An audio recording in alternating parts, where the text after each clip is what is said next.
Hello, everyone, and welcome tonight to 3Wide TV for the broadcasting of the North Wilkesboro 150 of the 2024 OSCA Weekend Woodsman Series. I'm Nathaniel Cherry. Alongside me is Carlos Acosta and occasionally Vic Bloom as well in the booth. We have two thrilling 75-lap halves tonight here at this bull ring track. It's going to be exciting here. We've got some fast times in practice. It's going to be tight and narrow. We're going to see how these drivers navigate.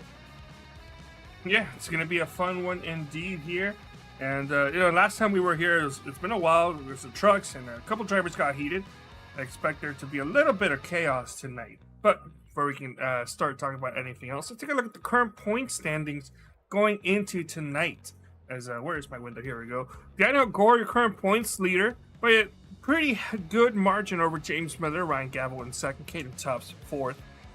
Gabble third, Caden Tubbs fourth, Noah Brown fifth, Watson 6th, Cooper Johnson in 7th, Dylan Thomas 8th, Ray Bracey 9th, and Ty McIntosh currently in the top 10, and 2 points behind them. And 11th is Darren Staff and Kyden Jones 12th, 2 points behind Darren. So it's a pretty close battle. Just because you're in the top 10 doesn't mean that you're shooing for the chase-offs. And the team standing, Redux Racing just pulling away season debut, and it looks like they're trying to take home gold and everything so far. Shift Esports second, Team Mixture Rich third, and South Shore in fourth place.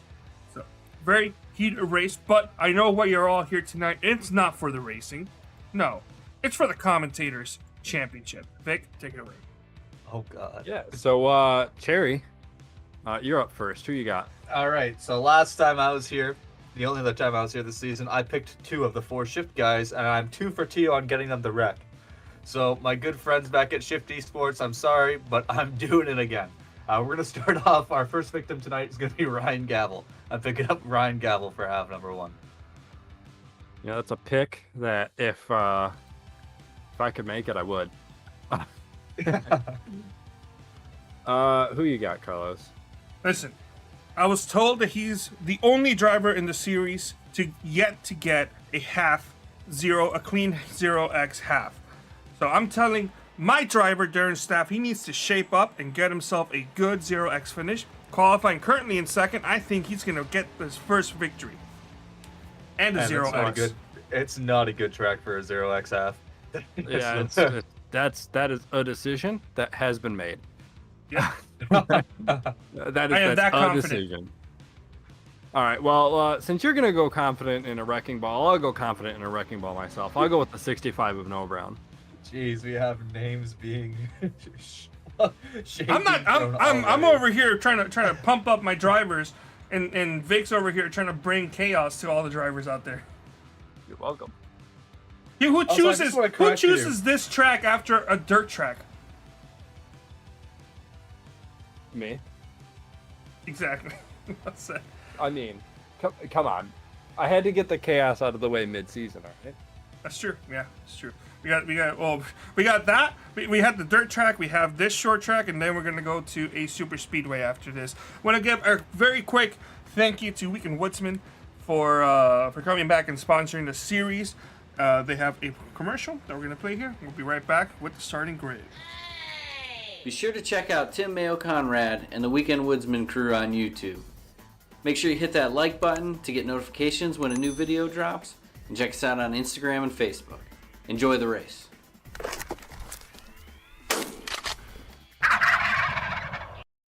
back. All right, welcome back. We have 15 seconds left here in qualifying. Right now, Caden Tufts is sitting on pole, but I do have to call Carlos a liar. The last time we were here was not the trucks, because I remember driving here in OSCA, and I never did the trucks. It was 2023A during the chase-offs.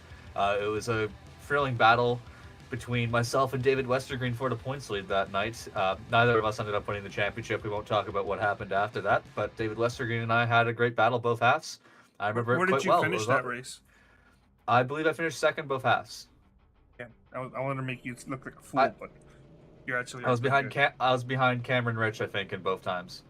All right, we're getting down to our starting lineup here. So on the front row, we have Caden Tufts alongside Noah Brown. In row number 2, we have Darren Stapp and Daniel Gore. So 2 of our commentators' picks right up there, or was he Noah Brown? One of the 2. Anyways.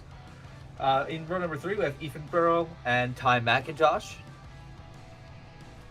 Row number 4, we see James Miller and Kynan Jones. I love that Tim Hortons paint scheme. Every time I come back here and see it, brings me so much joy. I had Tim Hortons for breakfast this morning. Good deal. In row number 5, we have Michael Pernesio and Austin Beers. I know I butchered that name again. I will never get it right. Row number row number 6, we have James Watson alongside Ryan Gavel. Row 7, we have Ray Bracey and Cooper Johnson.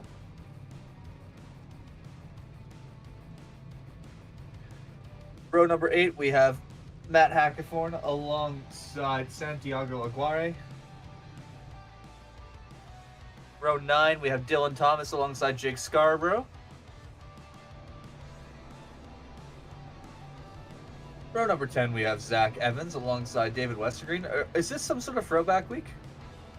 It's Carlos? It's not necessarily a throwback week, but it's more of a throwback to to the Busch Series drivers circa. I'll get the years if you continue the broadcast. All right. So we just went by Dylan Gooden and Adam Peeler. We also just passed Thomas Capuano and Jesse Cottrell. And now we have Jess Story and Dave Carpenter. And then we have Alex Kenton alongside Rashid Coles. And then rounding out the grid in 29th place is OSCA Daddy himself, Tim Conrad. Because I was looking at paint schemes. Some of them, they're looking pretty good tonight.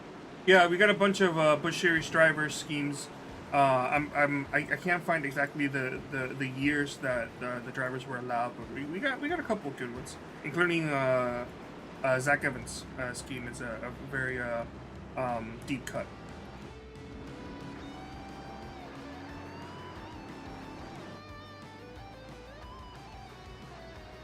All right, well, we have a couple of pace laps here. I don't know how many we're doing here. We should be good to go after this one. This should be all right. So,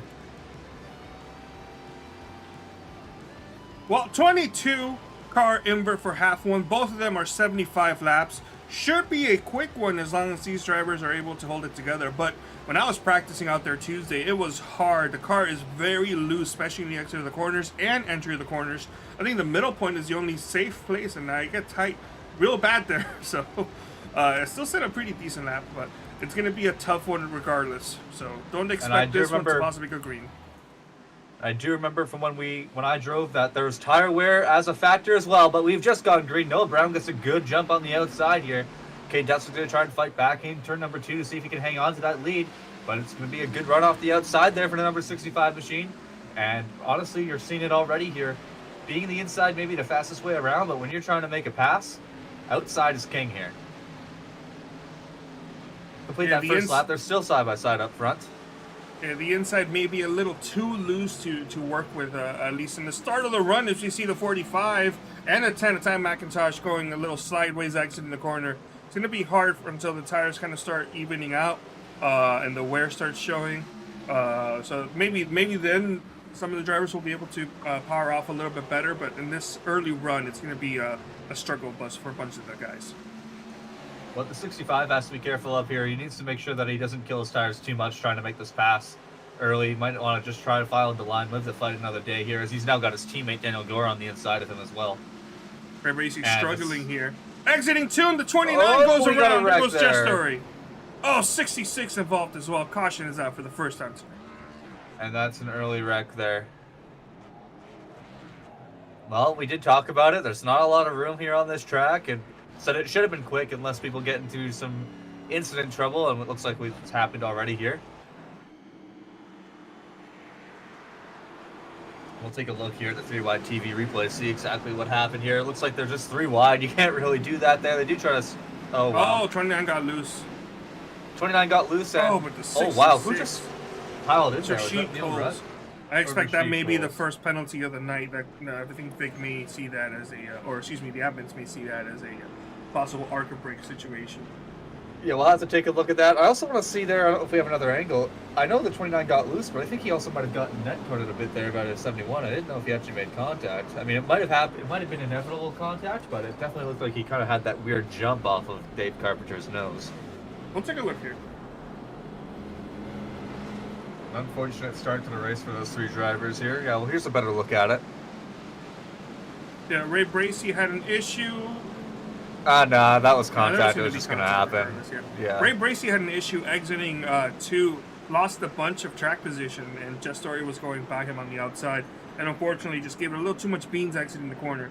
The first caution is out. Rashid Coles did get a meatball flag for that. I think he's the only driver to get a meatball flag. That being said, though, Dave Carpenter has also gone down Pitt Road for repairs. He's been there for over 30 seconds at this point. It's going a lap down. So. Yeah, Dave Carpenter's gone a lap down, and then also the other driver in that incident, Jess Story, was given an EOL for that incident. So all 3 drivers coming out on the short end of the stick there. I mean, but yeah, Jess Story getting the EOL isn't going to affect it too much. He was already back there. True, he was already far enough back to begin with, but good news for all 3 of them is that there's a second half coming up here, and who knows, if we have a lot of cautions, they might be able to get some of those laps back and maybe make their way up the field here. Yeah, I mean, 22 car invert. Lucky driver right now car invert. Is Dylan Gooden in the number 75. So it's still early. We're not even 10 laps into this race, so I expect whoever's going to be 22nd will probably be changing around. A lot of comers and goers here. A good point. Well, we are already back to 1 to green here. Even the pace laps here are quite quick, only about 40 seconds a lap there for the 00 Caden Tufts.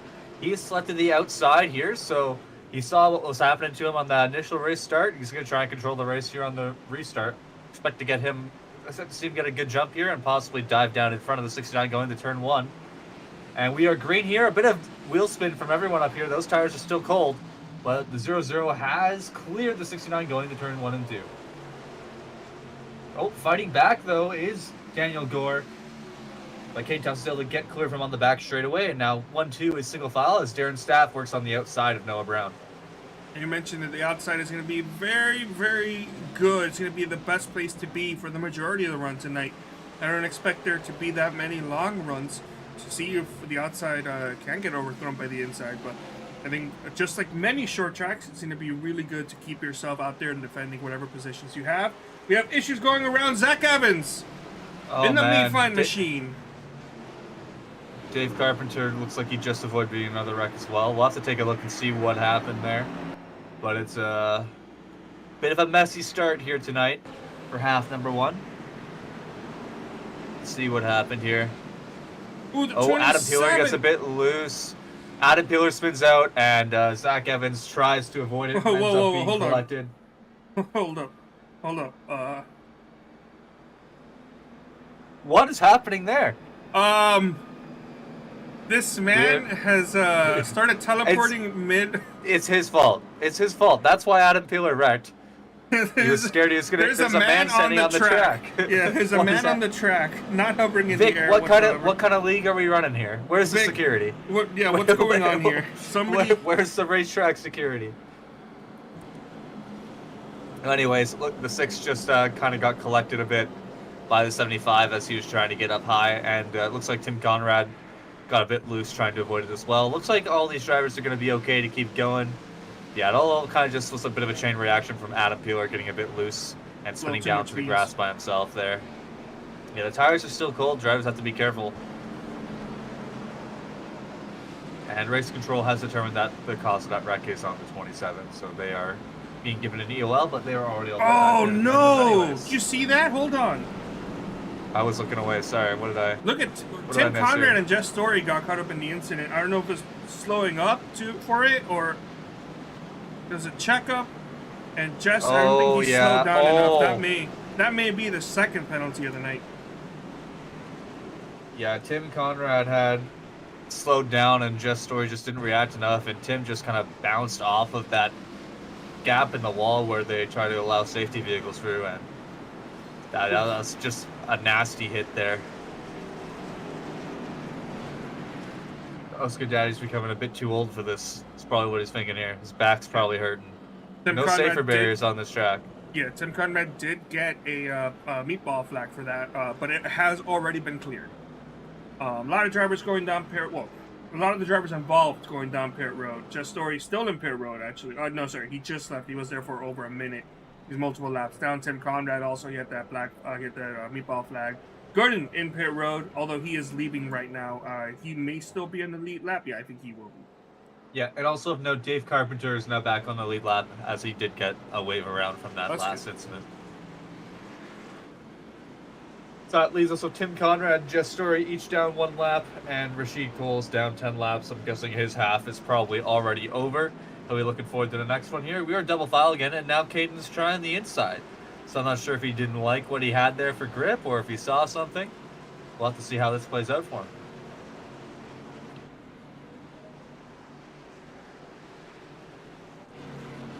So Caden Tufts here. The pace truck goes off. Caden Tufts controls, and he gets a way better jump on the inside. Might have been the right call. And he's going to be well clear and sail on into turn 1. First double file action, we still have Darren Stapp working on the outside of Noah Brown there. Ty McIntosh is also on the outside of Ethan Burrell. Yeah, that battle for third and fourth has been side by side this whole time. I think this is the first time they're not going to be side by side. As finally Noah Brown has managed to clear himself off of Darren Staff. And now Darren's going to go around for contact with Ty. Oh, Ty is in trouble. Also, of note, by the way, just before we break down this wreck, Race Control did give Caden Tufts a black flag for a lane change before the start-finish line. So Caden Tufts will be going to the rear of the field. That is not good. So we have a couple things to look at. First things first, let's take a look at that wreck there that happened. I'm seeing a couple drivers getting involved. Well, let's take a look. I think contact was made and Darren Stapp went around, but was the contact for the 44 or the 10? I heard Darren Stapp said not clear Ty, but I'm not sure what he's talking about. No, I think that's a bump and run gone wrong. I don't even think it was a bump and run from the 10. I think the 10 got bumped too. Ty did say just on the radio right now saying, "Hey Darren, I bleeped up. Sorry, I don't want to get fined by the FIA, so I can't say what he actually said." FIA. But yeah, have you not been following that nonsense? Oh yeah, that's right. Yeah, that's right. Yeah. Caden Tufts' chat has now been disabled, by the way. He was arguing with Race Control. But yeah, it looks like Ty admitted fault there. I think he just got a bit too, he got on the gas a bit too heavy there, and looks like he got the worst out of it, at least. He really did, yeah. Did Darren get a meatball, or is he still good to go here? No, Darren did not get a meatball. He didn't really hit too hard, but what did happen is that he did get an X, and so he's further down the field. Now, the other thing I want to look at is looking at Caden Tufts, who, by the way, is still out front leading. He has not dropped to the back yet. Let's take a look here at the restart. What exactly the violation was. See if we can point it out. So I think it's if you change lanes before. Oh yeah. He does hop up to the outside line before the restart. He didn't fully commit to it, but I would say that is enough where that would be a black flag. It's quite marginal, but it is enough. And he has dropped to the back. We are once agreed. So I know we said that Ty is welcome in the booth if he is done. Are we gonna bring him up here, or? Well, I don't know if he's done, but yes, Ty is welcome in the booth. He did say just now on the radio, "I am done." I'll shoot him a DM, and I'll let him know if he wants to hold up. Sounds good. So that's going to leave us with the Redux Racing teammates up front here of Daniel Gore and Noah Brown. So they already have that team's lead, that team point standing lead, and they're now in control of this race here. So for the folks chasing them, it's not a good go.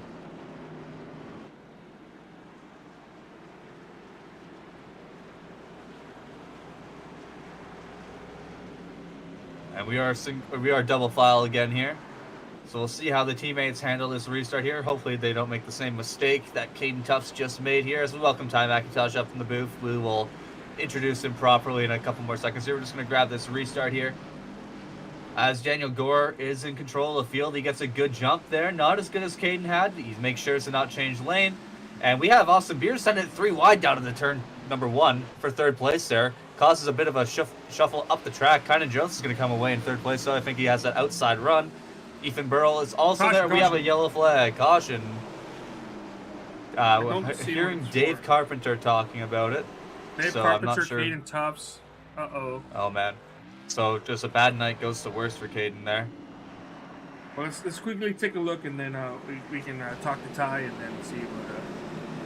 we're going to have a buddy here for half one.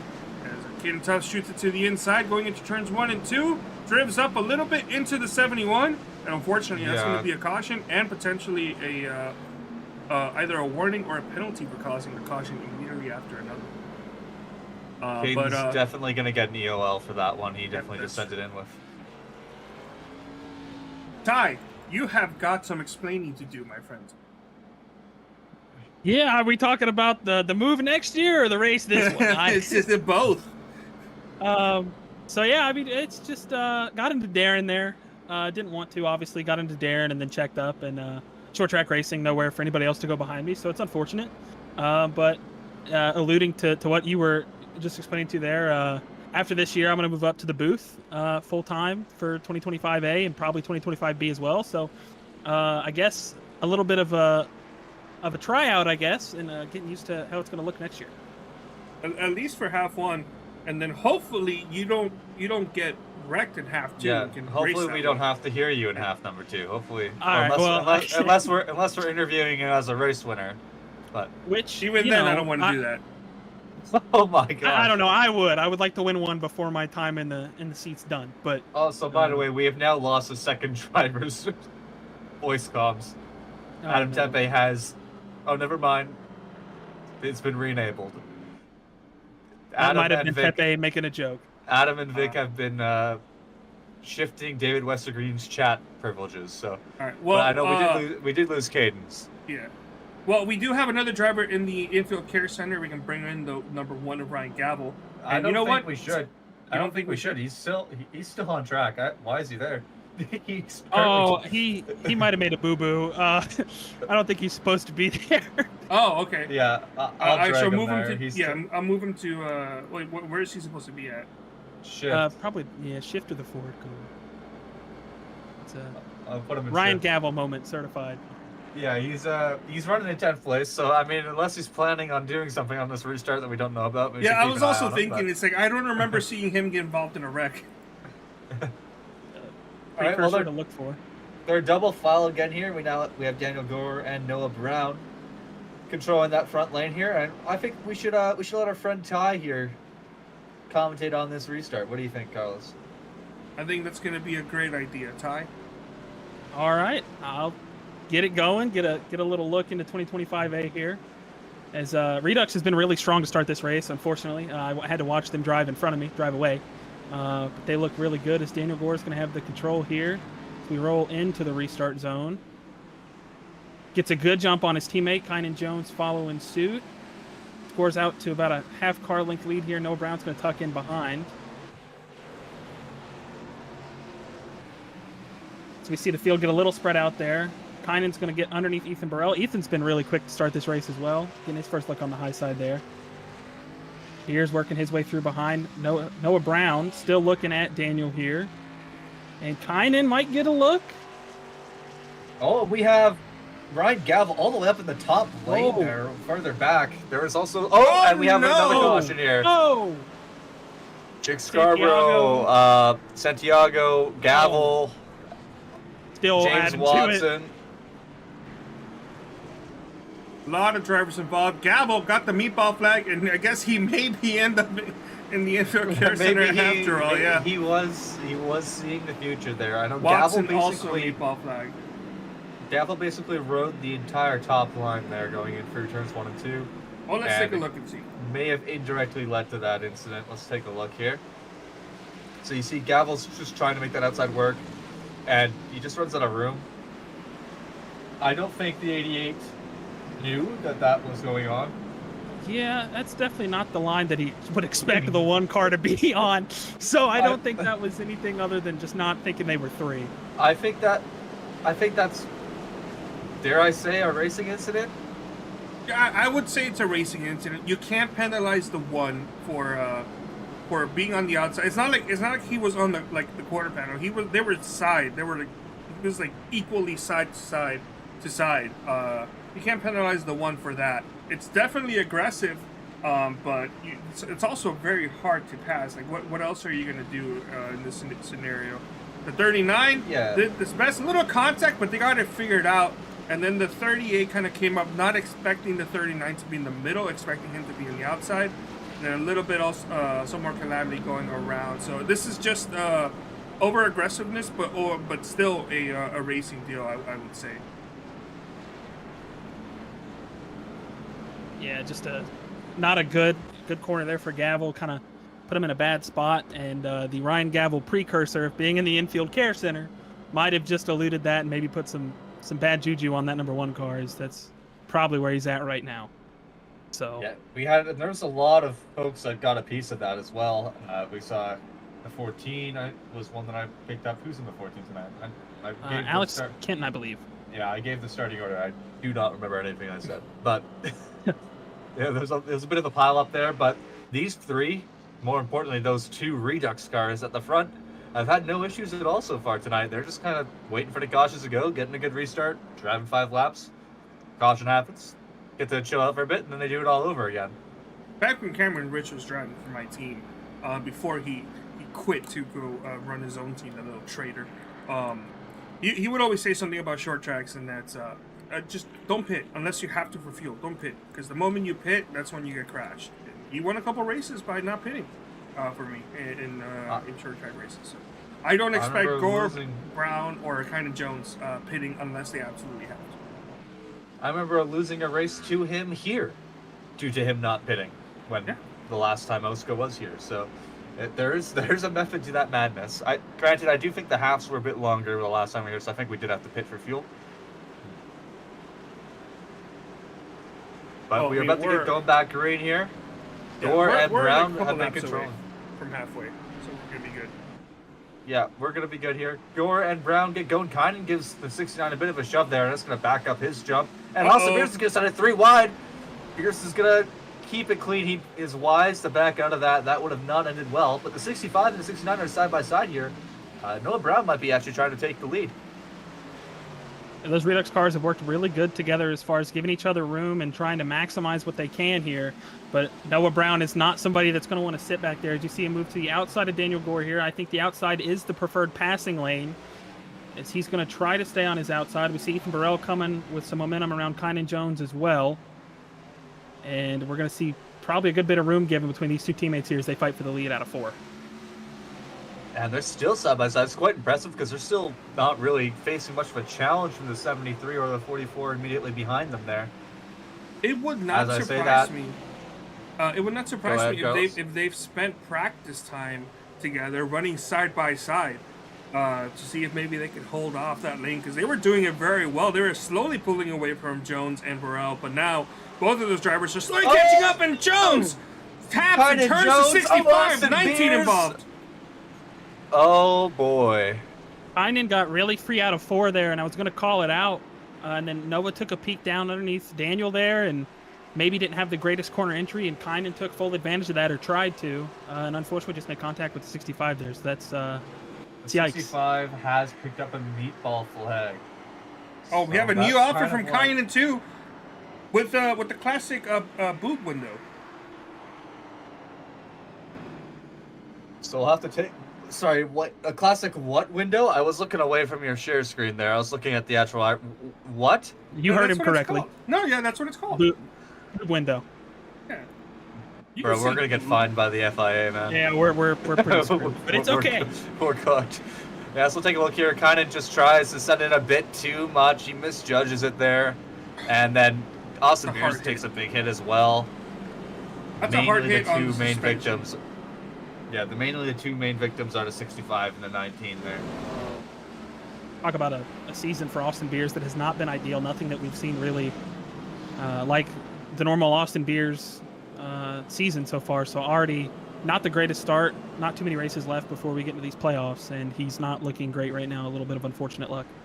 I'm going to say Noah Brown focusing on that. What do they call it? Real life racing? What is that? What? He's too busy focusing on that. Where's this is where the money is, man. This is where the money is. But go ahead. Michael Persiglio, somebody that we saw win last week, obviously in Eldora. Somebody who's really good on these short tracks and has really impressed me here tonight. He was pressuring me a couple corners, in practice, and I knew he was going to be a threat, and he's looking pretty good. So I'm really happy to see him running good. Shout out to also Matt Hackathorn. He was in the back there early on, but he's up there in the top 10. So some good runs for some guys that need it. And he's going down Perry Road. Oh no, Mikey! No, Mikey, no, bro. That's bad. I love this commentary cam we have going on right now. It's kind of weird, isn't it? It's honestly, a little weird. Honestly, with next season you being on board, I have a webcam. I'd be down for having like just our webcams like in the corner there as we chat. Yeah, it wouldn't be a bad idea. Maybe a pop-up window under yellow every once in a while. Yeah. But that's just funny. You're talking about he's in good position and goes down Perry Road all the way down to 23rd. Might go ahead and inform him of a commentary jinx real quick. So, by the way, I am at fault for Ryan Gavel's wreck. I'm now 3 for 3 on picking shift drivers and they crash this season. I've commentated 3 halves thus far. All 3 of them, the shift driver I've picked has wrecked. So we're going for the 4-peat. We're picking the number 52 next half.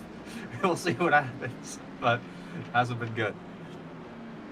But we're going to have to take a look here at this restart and see what happens. Now, we don't have 2 Redux cars up front. Yeah. It's now the 69 and the 44. And I don't think Ethan's going to be as patient as the 65 was with him. Absolutely not. Ethan's been fast all night. See how he does on the restart. A good jump for Daniel Gore once again.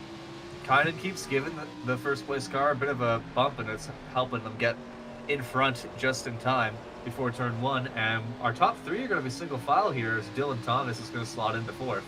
So a bit of a calmer restart. Cooper Johnson's working on Dylan Thomas for 4th right now. And I'm wondering if Kynan Jones might be dealing with some aero issues because the back of that car is quite messed up. Yeah, maybe a little bit, and it's also having somebody like Cooper Johnson behind you when you're struggling is not ideal, because Cooper is he's a pretty aggressive guy, and he knows where he needs to put that thing to pressure you. Oh, 27 going around! 52 almost involved. No yellow. Good job to kind of recollect it there. Still a little loose there out of the corner. 91 looking to the inside. Right now, the 69 of Daniel Gore is still hanging on up front here. Ethan is just kind of playing his time here right now. But if you have the speed to get somebody, I'm not saying Ethan does. We don't know really. It's too early in the run. I don't know if you can really wait with the amount of cautions we've had. I think you just kind of have to go for it.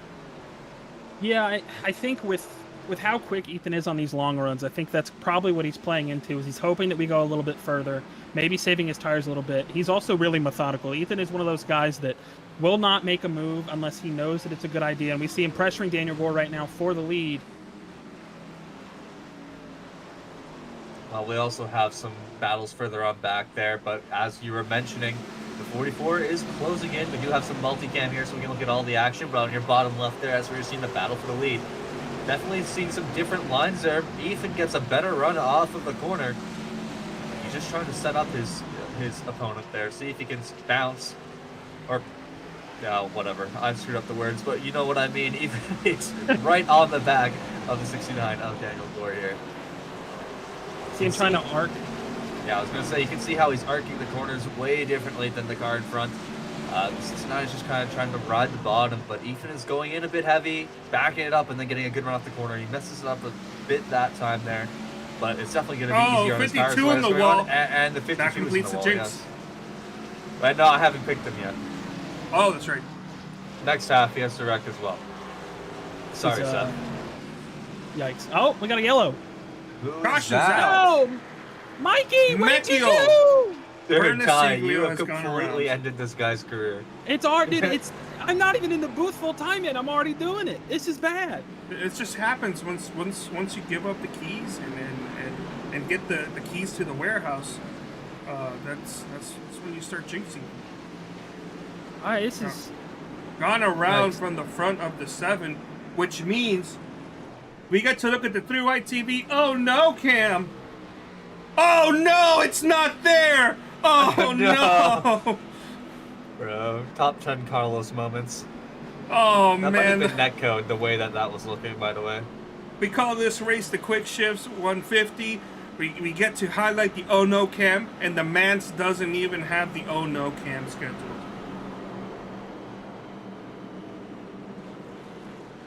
Oh no. So, quick caution. Mekio Pernicicula goes around, probably going to go down, get some more fresh tires. He should be good to go. Doesn't seem that significant. During that time, though, at some point during the green flag run, Jess Story got a meatball flag. May have hit the wall a little too hard. Did get it cleared, but he is multiple laps down. So we see somebody, Rashid Cole's there in the 66 coming to get a wave around. He actually is 41 laps down. Yes. Well, hey, there's still some notable things to be said about Rashid Coles and Adam Peeler as Listen, North Aviator Race. He's 41 laps down, but the man's still out there at the racetrack. Bro, that's what more laps down than we have laps left. He's more than half of the race distant laps down. You know what award he's already won this race? Bro, just Mama take a nap. Race No Quitter award that Zach Evans won. That's just what he's got. Nap. For half one, Rashid Coles currently has the Mama Ain't Race No Quitter award.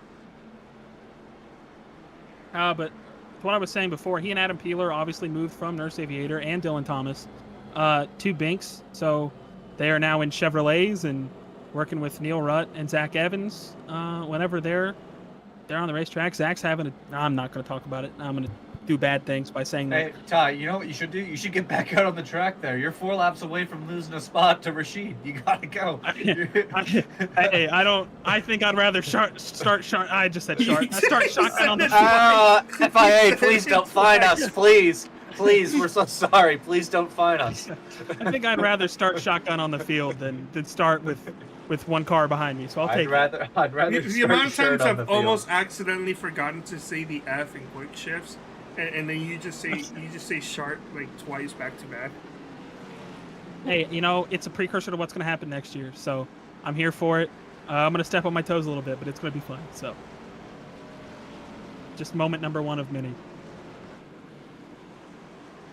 All right, well, we're about to get back going green here. We'll see if Ethan Burrell has anything better to give Daniel Gore on the outside of this restart here. But if Kynan keeps giving the 69 that nice little push that he's been giving him, then there's not going to be much of a battle. And he does. No, too much of a push. It makes him a bit loose. It actually compromised Kynan more than anything, as Cooper Johnson's going to have a chance to slide the third. Dylan Thomas is all over the place, and he's around. Enter Staff. Oh, man. Actually, it might just end up being those two. Adam Peeler also kind of sliding a bit. I think Darren Staff got into the 13. We'll take a look. Yeah. That could have been a lot worse. That could have been a lot worse. Started on that restart with Kynan giving that push to Daniel a little too hard. Stacked everybody up. No, the 13 went around on his own. Oh, no, sorry. Wow. He didn't go around on his own, but the 13 got loose entering the corner. I thought the 45 kind of like overdrove it and got into the 13, but no, 45 didn't do anything wrong that time. Alex Kenton there involved once again, unfortunately. Oh, into the back of the 73. That's what got the 13. A little squirrely going into the corner, and just a little bit of contact, just a little besito on the quarter panel of the 45 sent him around.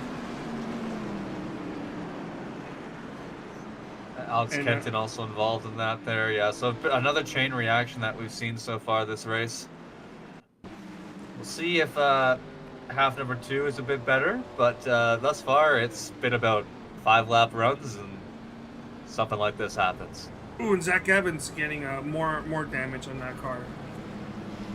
I have a feeling it's going to be a long night for race control. Yeah. Let's go on board here with Darren Staff. See what he saw. He thought about it, backed off, and then the 13 made contact with the 73. Around he goes, just a little clip, and it's enough to send him around here at this loose track.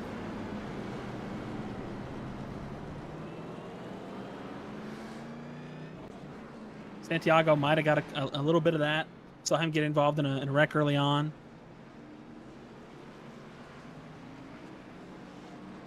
And we have quite a few people down pit road here, but nobody's going to go and lap down, it doesn't look like, except for maybe Scarborough and Kenton. He's going to beat the pace car up pit road. Never mind, we're all good.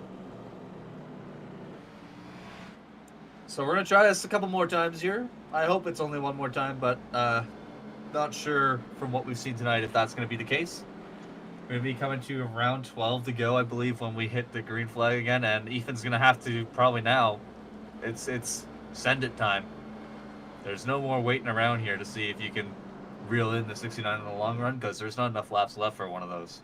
Yeah, no, absolutely not. And I think you're looking at some other guys that are up there now that might be a little hungry for a win here. Cooper Johnson up there in the 3rd spot, David Westergreen in 5th, looking for something to maybe turn that season around as well.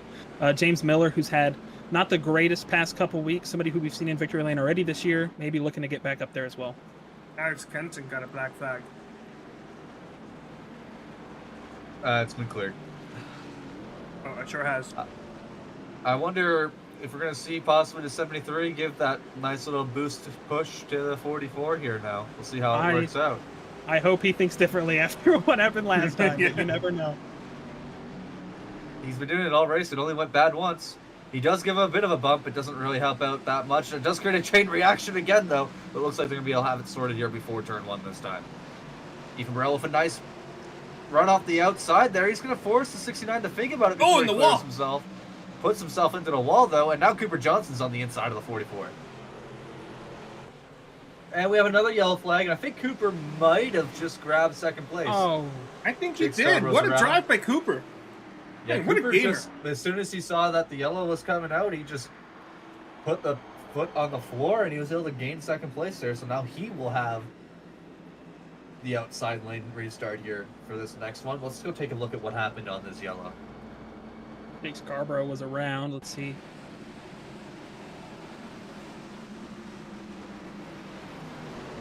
We have Dylan Oh, that Thomas. is excuse That's me, the- gentlemen. Yeah, that is a previous Wow, caution. we had a very carbon copy of the last wreck. That's insane. Oh, it looks like that looked like he might have had some help there. The way that Like maybe 13 of Dylan Thomas, it looked like there. A little bit of help to the 77. There we go. Okay, found it. I apologize, guys. I found it. it's all good. Dylan Thomas. Oh, Dylan Thomas was all over the show again, and Jake Scarborough was kind of just a victim.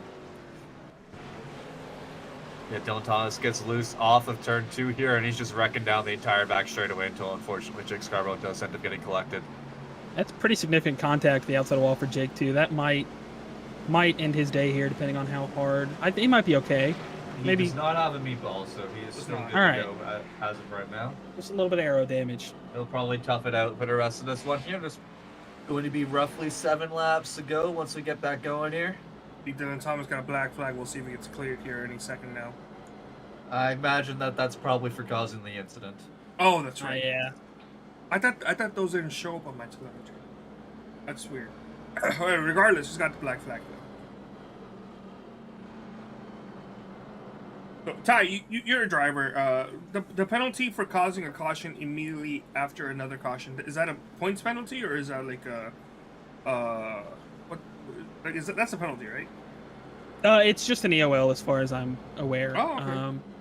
Yeah, I think so. I think the way that Vic does it is if it's within a certain amount of laps after a restart, or if it is a certain point in the race, it's a warning. If it's before that that mark, it's an EOL. I could be completely wrong. I will say I'm thankful enough to have not had to worry about that too much this season, so I could be completely wrong. I wouldn't. Don't hold it to me because I hear me out. Hear me out. You're going to commentary next season, and you're racing the second half. So why don't you do some investigative journalism? Yeah. Cause a wreck. Take one for the team. And tell us what happens. Tell us what. Report back. I'll confirm with Vic that the policy won't change between next year and now. And then that way it's actually worth something than me throwing away a couple good points. So we'll see. You got it. You're in a good spot right now. You can have a bad race. Actually, no, you're not. You're in 10th. Yeah, I'm in a bad spot. Never mind. You are not familiar with my game this season. All right, well, let's see what the drivers up front, what their game is here for the rest of this one. Here's going to be 6 to go. We go green. Now we have Cooper Johnson and Nuka on the outside. He gets a rough start, though, and Ethan Burrell's going to have a chance to grab second place immediately here into turns 1 and 2. Austin Beers and Ryan Gavel making it really interesting there with James Miller both looking to go 3. Gavel in the wall out of turn 2. And right now, Daniel Gore is loving the view in his mirror. Side by side for second place, and doesn't look like that battle's going to end anytime soon. How about David Westergreen? Oh, no! Beers involved. Dylan Gooden. Oh, that's Santi a party foul. again. Oh, man. Oh, they're still wrecking. Hackathorn's around. Beers again. Beers even more involved. That's another Bojo. party foul. Talk about it. I talked about him early on. Oh! Jeez. Someone pull out the hat trick because the 19 got hit 3 times this caution. That last one might have been his fault there. I'll take a look at that. Westergreen just went in. You're racing for spots there in the top 5 in the final laps of the race. I totally get it. He just couldn't hang on. And then everybody was kind of just pedal to the metal, not slowing down here. Oh. Not me, fine. I think he got Not the best fine. end of it, though. Yeah. Little too much gravy going into the corners. 75, 2 tires there. 27. That was like the Eric Did a great job Almirola slowing wreck down. where he broke his back. Yeah. All right. Let's Update. Rashid yeah. Coles is now only 38 laps down. Oh well, my man. All right, let's take a look. Up to 27th. Take a look at the journey of Beers. Okay. Beers got involved in this 3 separate times. All right, here's on board. Loose out of the Loosey corner. goosey, yeah. You see, he's Nowhere to trouble. go. Nowhere to go, yeah. 1 hit. There's more wreck. 2 hits. Like, oh, hot dogs! I can't believe that just happened. Oh, I gotta get out of here before I go another lap down, or before I go a lap down. It just couldn't turn. The car just kept on going straight and got hit there another time. He tried to full throttle it to get the car rotating, and it just wouldn't. The grass was too wet. David Westergreen might be putting that in the mouse control Oh box. man! Oh, we missed that. Oh no!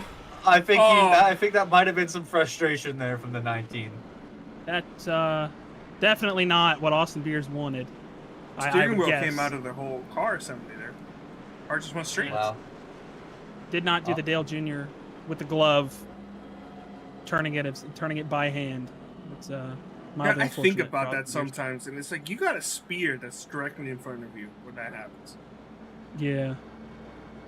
Like Well- I've seen some of the collisions some of the guys had, and the whole like steering column like shifts up and towards you. That's crazy. Like the wheel comes off and get involved in a hard head-on crash. Well, right now, since we're not going to talk about people potentially getting shish kebabbed in a NASCAR, right now, being the last car in the lead lap will net you pole position for the next race. For the next All right, lap. David Right now, that is David Westergreen. Westergreen in 22nd. He knew what he was doing. Yeah. All strategic. It's a penalty We'll see to if drop Cooper- back on purpose, but if they don't know, you drop back. You make If it they seem like an penalize accident. you and make you drop back, they can't penalize you again. Yeah, it's true. Exactly. We'll see what happens here on this restart. We'll see if Cooper Johnson can get a bit of a better go here. He does have Kynan behind him. But right now, it looks like this is Daniel Gore's race to lose. We'll see what happens here on this restart. A good jump from the 69 again, and a bad one from the 91. And they're going to be side by side for second place. And pretty much all Gore's going to have to do here is hang on. 3 wide behind him, Caden Tufts, James Watson, Darren Staff going to file out. How about Gavel on that recovery Ooh. drive? He's back up to the 6th place here. Good and almost making contact with the 45 of Darren Staff. And we are on the white flag. One more time around here for the Redux machine of Daniel Gore. Cooper Johnson have a is shot. peeking to the outside here. He's going to make a move for it. Hold on, we might have a good finish. Oh, he gets a bit loose. And the 69 is going to hang on for it here. For second place, it's going to be Cooper Johnson. Burrell in third. What a drive! Mikey rebounded Oh, for man. P10. Look at that. We're wrecking. Oh, my goodness. After the race, though, they all Dylan held their Gooden hanging on positions. for 7th after Dukes of Hazzard 2-wheeling it. What a drive by Daniel Gore. I don't think he led every single lap, but he stayed up front from where he started, and he brought it home. Nice, clean 0x at a short track like this. Well, we're gonna have a chat with him once we're done with half number 2. All right, thank you so much, Ty, for being out here for us here in half number 2. But actually, I'm gonna see maybe if you stay here just long enough, you might have a chance to participate in the Commentators Championship and making picks for half number 2. Which I would assume you can pick yourself. Yeah, just pick yourself. No, why would I want? I just jinxed 3 people. I don't think I want to do that to myself. I already have that power. I don't want it. Let's quickly go over the half number 1 race results. That gives us hopefully enough time to get in here. We can talk it over. So why don't you guys go over? All right, so here we go. Our half number 1 results, as we did mention, Daniel Gore does finish in first place.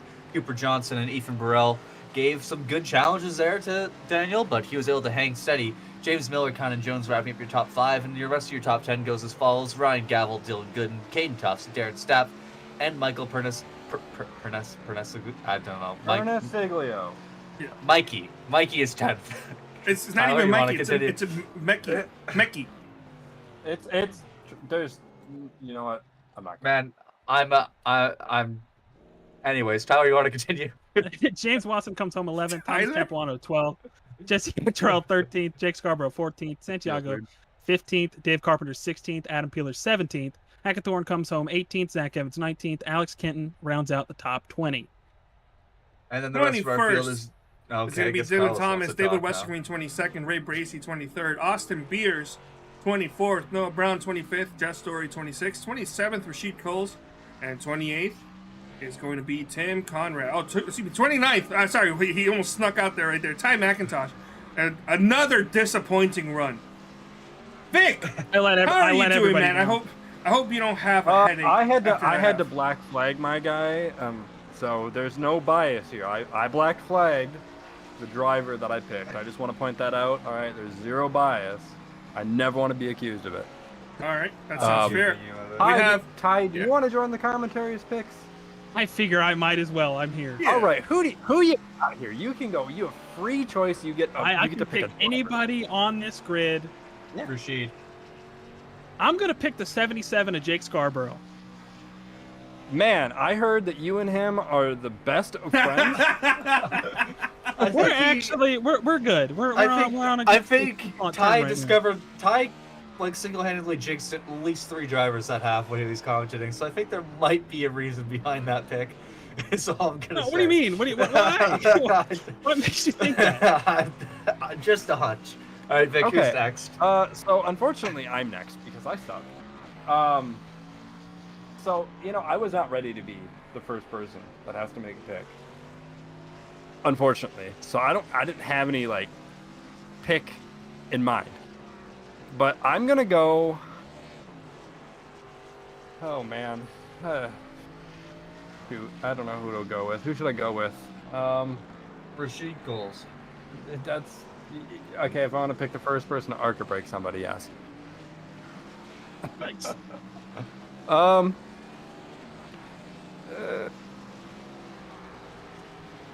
Man, I knew who I'm not gonna pick. I'm gonna go with the 04. I'm gonna go with Matt Hackathorn. All right, so not a bad pick. Carlos, who you got? Oh, is it me already? Oof. Yeah. See, I was gonna be as a joke, I'm gonna pick Ty McIntosh, but I saw I already picked them for Indy, so I can't do that. And that has ruined my plans. I don't. Let's go with a nice, safe pick. I think Goody's gonna bring it home. A decent. Goody's not in this race. Oh, that's right. He's not here. No, yeah. Sorry. Oh my goodness. Pharrell's in this race. Dude, 44, TikTok, and you already we have picked a him. minute and 45 No, it's all right. Give me control. Okay. All right. I do want to keep my theme of jinxing shift drivers, but I think I'm actually going to take the 91 of Cooper Johnson here. He actually drove up through the field and got up into second place. He was the only driver that I saw do that successfully that last half, and he's going to have to do it again. So I think that he can do it again. So all right. Yeah. Ty, before we let you go, did you see while you were driving the floating man? I don't think I did. No. Oh my gosh, yeah, no. we caught him. We caught a rare glimpse of the floating man. Yeah, he actually caused one of the wrecks, we think. Did he? Yeah, you have to watch back this. Yeah, you have to watch back the broadcast. Yeah. I think he may have crossed your standing wreck. on the back straightaway. Of course, it would be something out of the car, out of control that would have made me wreck tonight, and totally not me. All right, Tyrone. Yeah, that's right. Hopefully you don't wreck. We don't want to hear you anymore. But if you do wreck, feel free to come back in, and because we, joking aside, we love having you. That was a very fun half one. I am dead last. If I wreck, I did something really catastrophically bad, and I don't think I want to show my face here anymore. So yeah, hopefully not. But I can mark myself safe from the OSCA commentator's curse. It's true. Yeah, I was gonna pick you. No, I can't. I appreciate it. Thank you for picking me at Indy when it was already bad. Yeah, I don't remember if you did well that one or not. But based on I my did not. based on my standings, I did not. I appreciate it, guys. All right, thank you so much. See you around, Ty. All right, so that 4 was fun having seconds Ty left. McIntosh in there. Yep, and we're gonna be 4 wrapping seconds it up left. here with warm up, and we're gonna transition on over to half number 2, and well, let's take a look at where people are lining up. I have a feeling Dave Carpenter may have one. No, excuse me, David Westergreen. I had the wrong D word there. As soon as it shows up, I'll start talking over it. Look here, David Westergreen in the number 9 machine from 0 to hero here in half number 2. Starts first. Dylan Thomas in second. Alex Kenton, number 14 machine, is starting tonight's race in third with Zach Evans. Fourth, good starting position for old Zach Attack. Matt Hackathorn in fifth with Adam Peeler in sixth. Peeler struggled with getting the car to grip, exiting the corner, so we'll see how he can do here running up front. Dave Carpenter is in seventh with Santiago Aguirre in eighth. Jake Scarborough qualifying in ninth, and in 10th place is going to be Jesse Cottrell. 11th place will be Thomas Capuano. James Watson to his outside in that 12th position. 13th, as soon as it shows up, is going to be Mecchio Pernasiglio and Darren Staff in 14th, right on his outside. Darren looking to try to make that top 10 in points. Caden Tufts qualified this race in 15th. And Dylan Gooden is going to be starting this one in 16th. Ryan Gabble, 17th. 18th will be Kynan Jones. As a good run in half number 1 is going to let them a really bad starting position in half number 2. James Miller, 19th, with Ethan Burrell, who I thought was goody for a second, in 20th. 21st, Cooper Johnson finishing second in half 1. And half number 1 winner, Daniel Gore, qualified for this one in 22nd. Ray Bracey, 23rd. Austin Beers, 24th, having the late issues there at the end of half 1.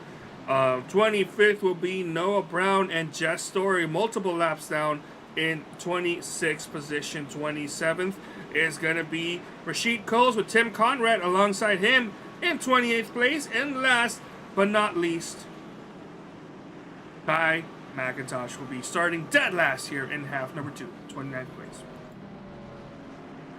Yeah, so a couple of interesting stories. Like David Westergren and Dylan Thomas both had strong cars in the first half. They just got caught up in some incidents.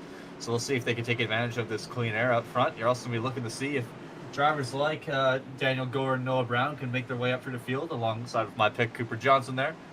To see if they can get through the mayhem. We'll see if it's a cleaner half number 2. We're about to find out.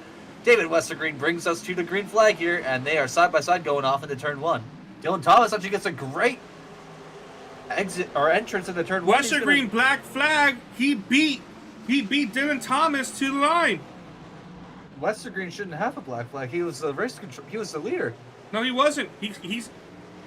Oh wait, you're right. Yeah, he was. What's going on here? There's a wreck. 77 around. James Miller also involved.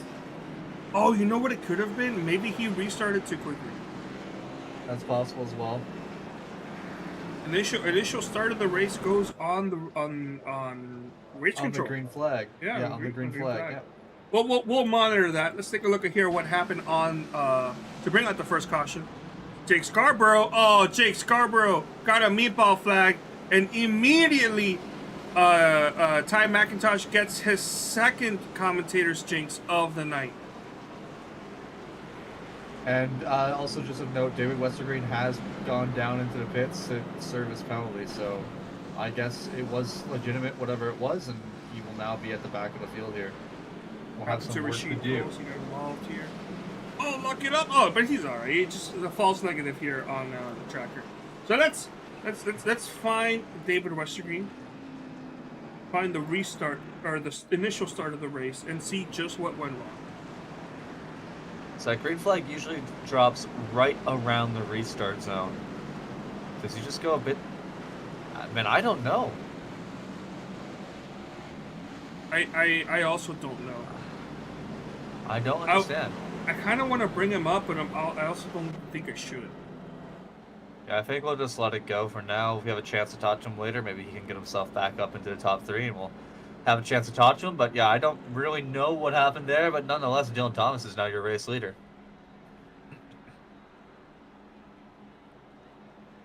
And James Miller and Jake Scarborough are both going to end up going a couple laps down here, it looks like, from damage from that wreck. And what a shame. It's always troubling to see two strong contenders have issues, especially early on in the race. And it looks like Dylan Thomas, the first time in a while we've seen a leader choose the outside line on the restart here. We'll see how it goes for him. He has Matt Hackathorn on his inside. Definitely safe pick. Can't really go fully wrong. I think it's better earlier on in the run, or earlier on in the half when the tires are still really cold. Miller has cleared his black flag. He's out on track again. Because they do have more tire down, more rubber down on the outside line there on the straightaway. But we're about to find out how it works for him. Dylan Thomas gets a good jump. Matt Hackathorn gets a bit of wheel spin, and it looks like it's going to work out quite well for Dylan. He's going to be able to clear Hackathorn going to turn 1 and 2. He does ride that outside. He gets a better jump off of turn 2, and he will now be sailing away here in first place. Side by side for third on back pretty much there. Santiago looking to make it 3 wide. He thinks better of it. And Zach Evans is going to be able to move up into third place here. He's going to clear Peeler hopefully in a couple of corners here, it looks like. And he does. He's now top 3 are single file. Yeah, it's kind of how it was in half number 1, where first and second were by themselves. And then battle for third was side by side for a long time. But now it's in here in half number 2, it got resolved very quickly as Zach Evans has gotten in that position. As he's looking to kind of cruise on in here and hold as many good spots that he can this early on in the race. By the way, there will be no quick shifts for this race, possibly, because Ray Bracey has just lost connection due to upload packet loss. No. Oh, Adam Peeler's around. Caution is out. Peeler is into the inside wall on the front straightaway. Yeah, Ray Bracey, I believe. I think he's in the path of Hurricane Helen. So hopefully that's not the case. I may be wrong. You know, I know I'm getting a little bit affected, but I think we're going to be all good here for tonight. Let's take a look at what brought out that caution. What we saw here from the back of the bumper of Zach Evans. But let's take a look here at Peeler getting a little loosey-goosey out in the corner. Did he just lose his? Yeah, a little too much. He just lost it again by himself, and that's hard into the inside line or inside wall. Sorry. I have to look at black also, flag. by the way, go on. By the way, Jake Scarborough has found out that he was commentator cursed by Ty and has threatened Ty over the driver chat that he's going to show up to his house. Ooh. So any criminal investigators that are watching the stream, just keep note of that. That's all I'm going to say. If something happens to Tyler McIntosh, you know who did it. You know who did it. That means he can't he can't go against premeditated. I'm gonna stop talking now. Yeah, I was just looking at the Discord there. Ray Bracey did say that his internet and power just blew out, so he's asked one of the drivers to record the rest of the race for him so that he can still make that quick shifts. I'll see what I can do. I'm gonna try to see if I can record my feed at least. So that would be good for the quick shifts enjoyers among us. But Dylan Thomas there, you know, he kind of just got a quick start, and then if it wasn't for that caution, he was already almost half a second clear of Hackathorn, probably the biggest lead we've seen all night, ironically, and he was just kind of smooth sailing. Let's see if he can replicate that again here, because the fast guys from last half, they're still struggling to make their way up. I think the highest one I see right now is Ryan Gavel in 13th, Johnson in 15th, but Daniel Gore and Noah Brown, they're both lurking right around the 20th place right now, 20th spot right now, so they are finding it hard to make passes.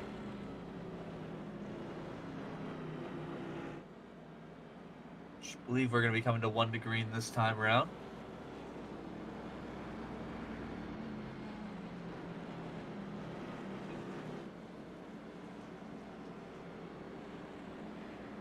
I muted my mic there accidentally. Apologize for that. Jay Scarborough got a meatball flat cleared, and He disconnected as well. oh well, the car's ready. Well, the driver ain't. Driver is gone. And we are. Does anyone here like to go fast? I'll hop in the car. Let me at him, coach.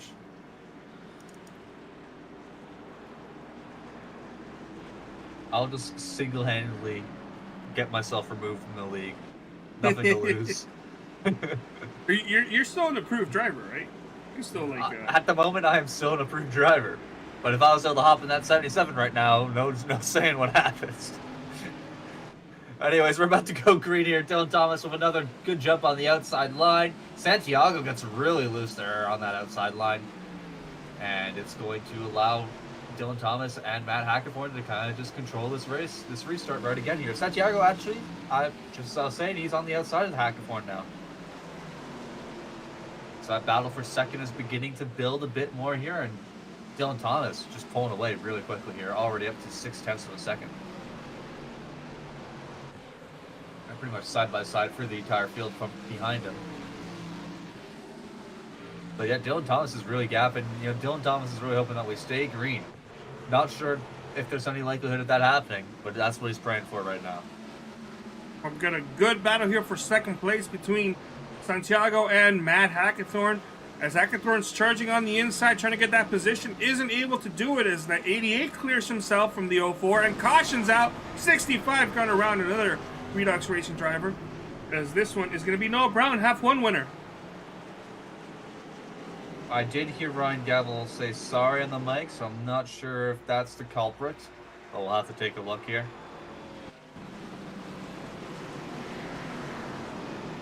Who did you say was on the mic? Oh, Ryan Gavel. Gavel. Oh, I think he might have had some help from Westergreen there, too. Woo! Oh! Might have been it. Oh, my goodness. That was close. Ty McIntosh was almost involved in that, too. Yeah, I saw his name And show Ethan, up. and Ethan Burrell. Yeah, Ethan as well. I think Ethan was possibly the closest, but let's go on board with Ethan Burrell. See what he saw here.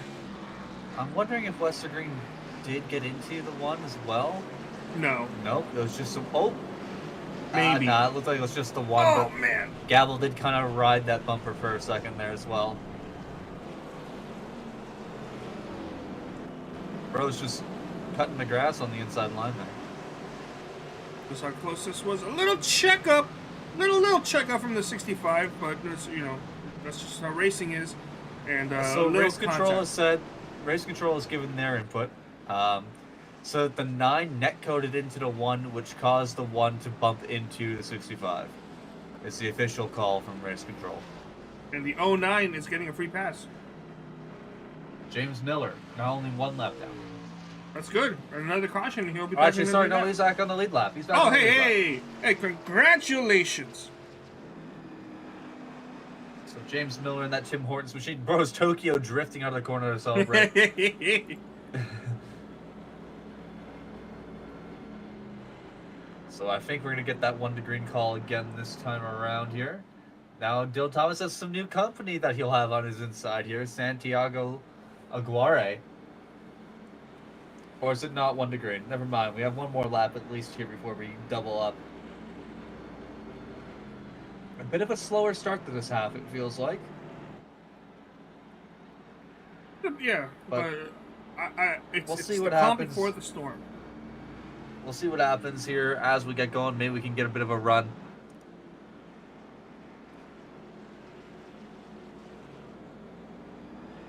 All right, let's quickly gather, see where our picks are at.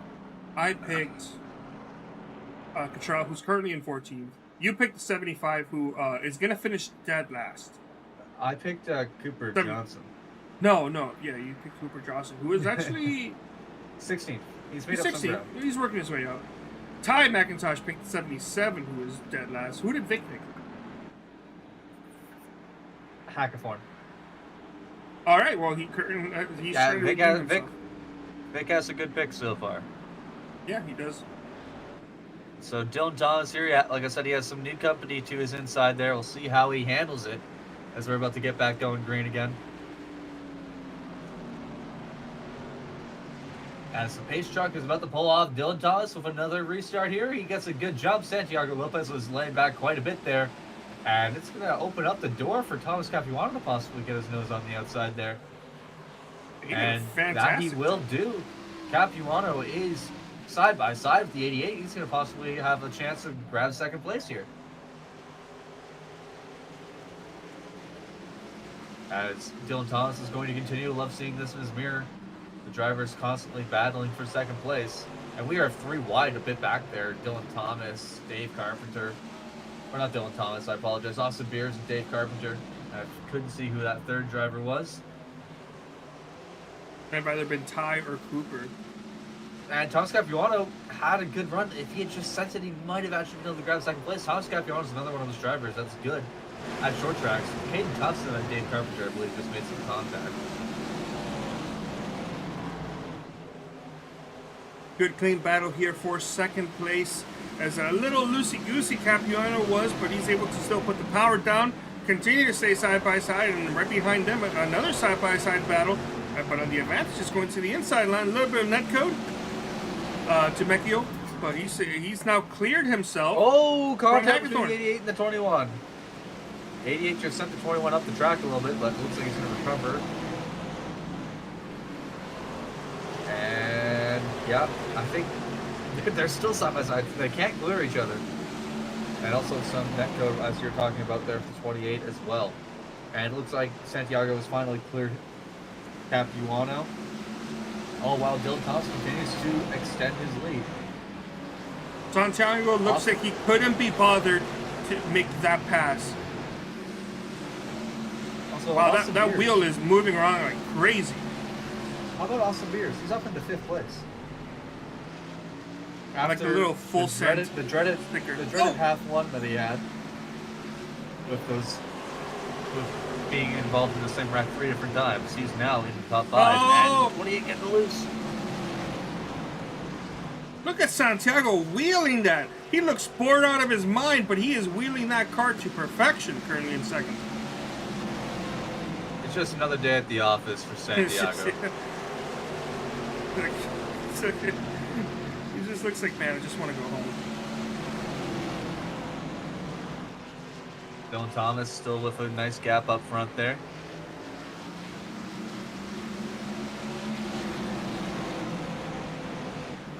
And we might actually be having our first green flag run of the night. Why'd you say that? My bad.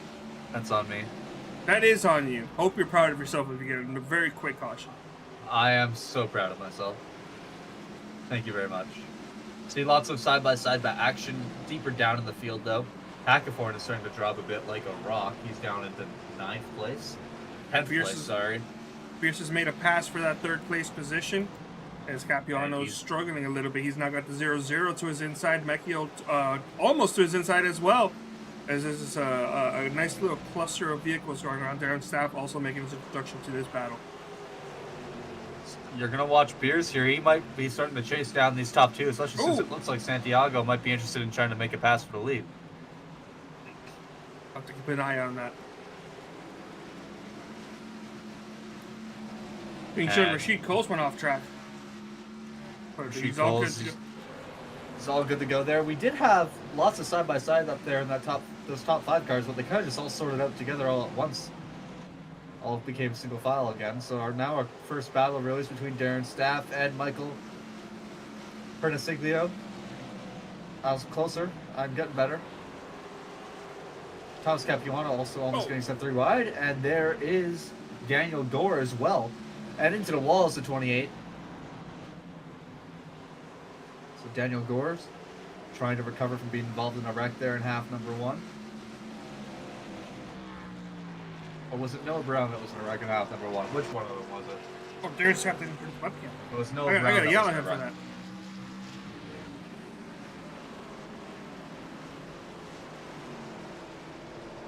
Meanwhile, back up front, Dylan Thomas pulling away, but it's you mentioned it.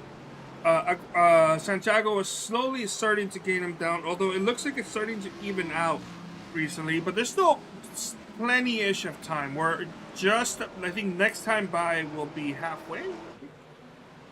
Yeah, it'll be halfway officially this time by here. We'll take a look at the splits between the top three. Aguirre gains a 10th. Beers gains almost 2/10 though. So Beers and Tufts possibly looking to enter this battle. And Beers is great at being there at the end, so look out for him. Dylan Thomas running a fantastic half number 2 here. Started second, got the lead immediately from a black flag by Westergreen, who, by the way, is currently running 21st, still on the lead lap. And how about this? Caden Tufts is making a move on Austin Beers.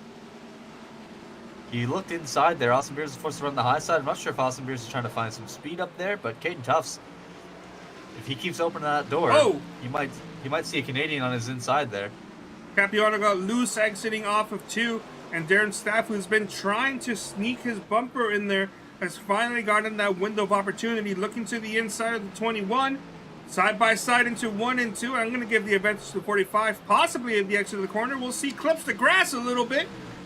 And they're still side by side going into the corner. Yeah, and off side by side for third. A hard battle for 5th and for 3rd place here. It's really all starting to kick off here. It's crazy what happens when you get some green flag racing. It allows these battles to develop. As we are slowly beginning to have a 4-car battle for the lead. Slowly, yeah. All the drivers are pretty much there within the window with a couple more laps, unless Thomas starts pulling away, which he might. But these guys going side by side for second as Beers drives it in there deep for the corner. He's going to do a slide drop, but Aguirre's going to cut underneath. Caution's out. And we have a caution. Conrad Miller involved. Uh-oh. Think I see 91 also with heavy damage. Oh, no. I've We'll done take a it look again. here. We'll take a look. We'll take a look.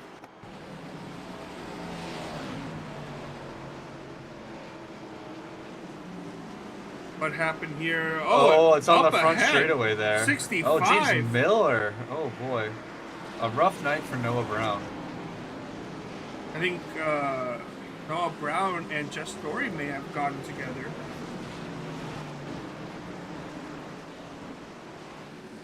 What happened here? Noah Brown comes up. Jess is still there. Not clear. It looks like we'll take a look from overhead, see exactly what happened. And that did not bring out the caution. But Tim Conrad and James Miller are spinning out it, or actually, no, it could have brought out the caution, but it didn't show up on my tracker for some reason. Everyone's down pit road. Let's take a look at that, and we'll take a look at another angle of that replay. I guess we had enough green flag laps to justify fresh tires here. Well, one driver stayed out.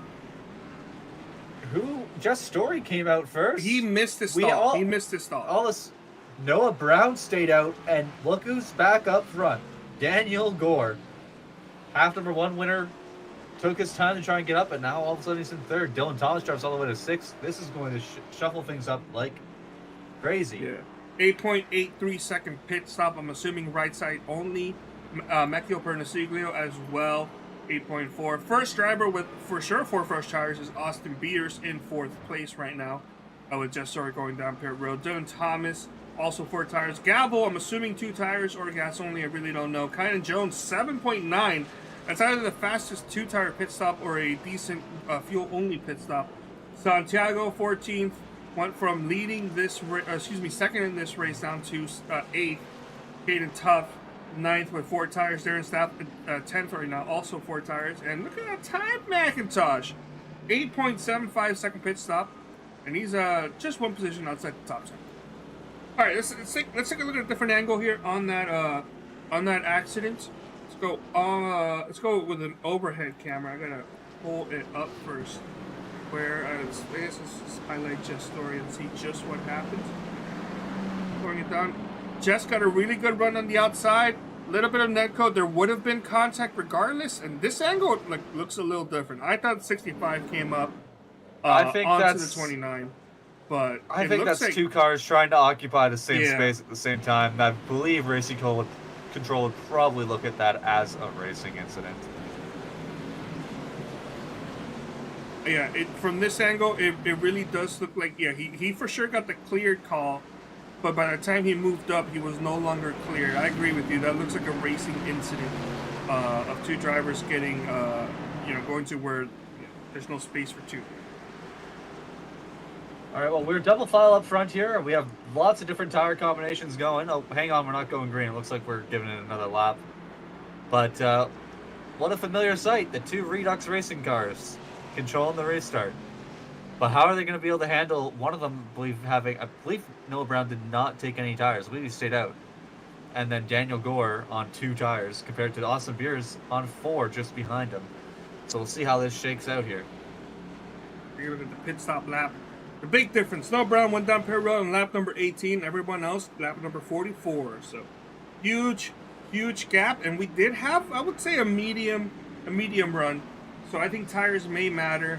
I think Noah Brown may start dropping down a little bit. It all depends if they're going to keep it green or not. If they keep having these quick yellows, it's a great call by the 65. That's true. Only have 27 laps right here. He gets a good jump, and the 69 does a great job of boxing in everybody else behind him, so he doesn't have a room. But Austin Beers is sending it 3 wides up on the outside here. And he's going to be up into 3rd place. He's going to be battling for 2nd right away here. He's also looking to the lead. Austin Beers. Look at the 1! What a power restart so far. Oh, no. Gavel with a move on the outside as well. 65 and the Redux Racing doing a great job blocking. Around. There's a gap. No caution. Leader 19. Austin Beers takes the lead. What a power move there by the 19. There's a bunch. I'm seeing cautions finally out. Yeah. Vic froze the caution flag manually. I'm not sure why iRacing didn't give us one there. Yeah, but let's talk about that restart from the 19 of Austin Beers. We're gonna have to look at that restart as a whole. But first, here's the first driver that shows up. It was Dylan Thomas. Yeah. He got a bit loose, and then it just kind of all went south from there. Caden Tufts gets involved. McIntosh gets involved. Oh, 91. Well, if he didn't just have a damage, massive he had pile it up now. there. Yeah, I don't know why caution did not come out for that. That should have been a caution immediately. Dylan Thomas, by the way, no surprise, got the meatball flag on that one. Yeah. Saw the smoke coming out of the car. Also, by the way, Noah Brown has given up on trying to stay out on those tires. He has gone down pit road. Yeah, once he lost the lead, he's just a sitting duck at that point. What happened to Adam Peeler here? I think he just comes to a complete stop. That's probably why his name shows up as being involved in the wreck. He just probably came to a stop. Yeah, he's all good. All right, let's go on board with that restart here on Austin Beers, because wow, what a restart! That was some significant driving there. So he kind of gets boxed in here by Gore just in front of them, but then he just sends it. He says, "You know what? You want to block that inside? I'm just going to go outside of you." And he gets a great run off the corner, and he's side by side for 2nd here right away. Then he does get that chance to go to the outside of 65, and he kind of gets boxed in again, just barely avoids the wall. But he then backs he sees it off, the 2 of them. Yeah, he sees the 2 of them side by side, and then he thinks, you know what? I'm going to get a good run off the corner here. The teammates make contact, and all of a sudden Austin Beers just puts pedal to the metal, and he takes the lead from the 2 Redux Racing drivers. What a fantastic drive. And you can also say the same thing for the 1, Ryan Gavel. He did the same similar thing. Let's go here on the chopper cam. Let's speed it up here to the start. By the way, let me know if the drivers go 1 to green. Here we go. Here's the start. I have that open for you. Perfect. See the 19 going 3 wide, forcing it, but I would say it's the perfect time to do so. The 1 actually got loose there in turns 1 and 2. Lost valuable time there, and then continued sending it 3 wide, was able to make it kind of work. Still recovering from a loose race car, gets a godlike run on the exit of the corner. And then here he's able to clear the 73 and the 13 as he goes around. No cautions out at this point, and then I think around here the caution's out. I don't think he did not get past the 65, but it didn't matter because 65. They are double file. They're one to go, by the way, on the back. Sounds good. Well, I'm done here. We got what we needed to do. Austin Beers, what a drive! And he's going to control the field as we head back to green here. It'll be 19 to go once the green flag waves. Ryan Gavel, by the way, while he did not get by the 65 did pit, so now he is up in 4th place here. 65 is 1 lap down. I must have spent too much time in pit road. Possibly, yeah. But a weak restart from Austin Beers that causes a massive chain reaction on the inside. Looks like they're going to be okay. Ryan Gavel, all of a sudden, he's on the outside of the 69. And Austin Beers is going to have a chance to pull away. Yes, if you're Austin Beers, you're happy watching these guys go side by side. But now Daniel Gore was looking to the inside, wasn't able to make it quite work as he's still cleared of the 19. But he has also cleared himself off the one who's loose on the corner, and Ryan Gavel just pushing it really, really hard. We saw in that replay of his restart how loose he got through both corners before he was able to get a good exit off of one of them. And is now settling in for 3rd place as we have a battle between Mekio Bernasiglio and Kynan Jones for that 4th place position. 10 car, our friend Tyler McIntosh has been black flagged for an illegal lane change on the restart. No. Oh, Ty. Just a rough go for the 10 machine tonight. But we have a potential good battle for the lead shaping up. But I don't know. I think Austin Beers, now that the tires are up to temperature, he might be able to pull away there. The 4 fresh tires are going to definitely outpower the 2 fresh tires that Daniel Gore has. And Ty McIntosh is slowing it down. Gonna go down pure road. That's gonna be a harsh penalty there for the number 10 machine. He's probably going to end up losing a lap here as well. It's a long most ride likely. down the pit. The leaders there showing themselves on the field. Yeah, And he's go. gonna be Here fighting we for go. his life here. He's going Oh, to be he fighting didn't for lose his the life. lead. Wow. But he's right in front of the leaders. Yeah, so he's going to have to move out of the way here. Otherwise, he'll risk getting another penalty. Oh, no. Actually, you don't have to force yourself out the way. If he can hold his own, he's got clean air. So if he can hold his own and try to stay in the lead lap, that's going to do wonders for him. As we're coming up on 12 to go here when they reach the stripe this next time by, Daniel Gore is hanging on to Austin Beers surprisingly well considering the difference in tire delta. Austin Beers might just hit the wall just a little bit. So we'll see if the pressure of the Daniel Gore being right behind him is getting to him a little bit, or just a bit of a mental lapse for 19. Kynan Jones doing what he can to get that position there from Mekio Bernasiglio. He has Darren Staff right behind him as they're battling side by side for that 4th place position. Heart rate is beating through the roof right now as he's trying to battle a loose race car. Lots of good action, and we have a yellow flag. Caution. Is out. Gonna bunch everyone back up here with 10 to go. And Ty McIntosh did get to stay on the lead lap. Tim Conrad, so some Noah good- Brown involved, James Miller. As, Oh this man, is not Dave oh, Westergreen. there's still Oh, jeez. I thought he was gonna back up right for the pace truck into our leader. that would have That sucked. scared me. Here's what happens.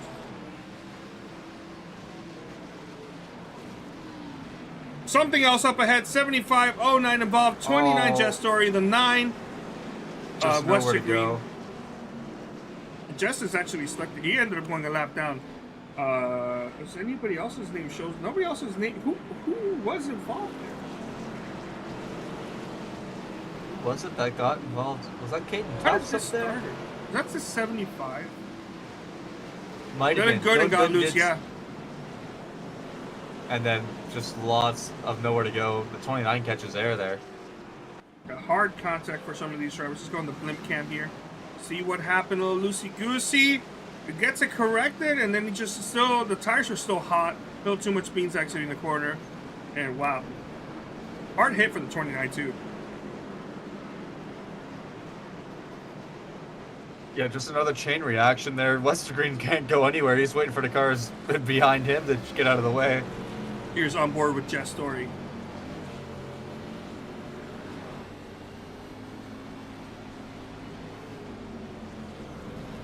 Yeah, Jeff Story thought that he's going to be able to escape it by going to the inside. He committed to it. All the action was piling down towards the grass there, and he just had nowhere to go. Gonna have We're going to be 6 or 5 lap shootout. We'll see here what happens. It'll be 5. It'll be 5 laps. And we'll see. Minimum, We'll see if this is the last restart. We might have another green and white checkered, like we did in the half number 1.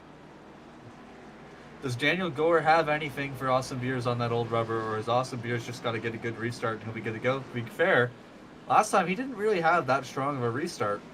Yeah, Daniel Gore's been holding his own for a person who took maybe right side tires only. We don't know if I think he only took right sides. For sure he got fuel, but he did not take more than just right sides.